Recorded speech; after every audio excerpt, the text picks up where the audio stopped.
Hey there. It's been a while. Come join me for a cup of tea.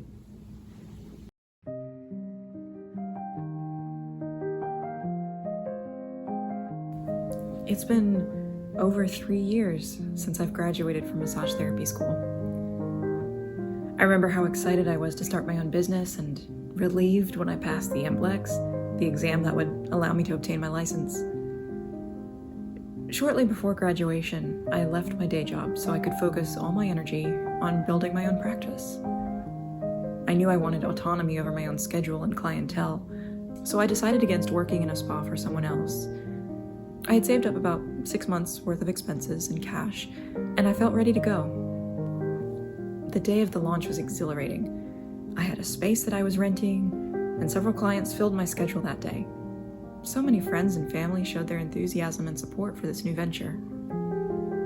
But then the day after launch came, and then the day after that, and then the day after that. I had occasional clients, but filling appointments consistently was a struggle. I went to networking events and posted content on social media, but I quickly realized that my marketing strategy was lacking. I didn't have a way of bringing in enough steady clientele to actually sustain myself. A few months later, I decided to pick up an office job to supplement my income, but that also meant cutting back on my already limited massage hours. While the additional income helped with living expenses, it wasn't enough to cover the additional overhead expenses from running a practice. The startup costs alone amounted to almost $5,000, and then I had living expenses on top of that since I had been trying to make it full-time. I was bleeding money. So, about a year after I had begun my business, I closed my office doors and dissolved my LLC.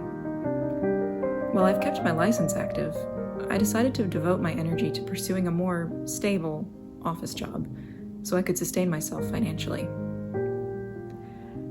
I've learned in this process that if I want to do work in which I care for others, I have to care first for myself. I can't pour from an empty cup.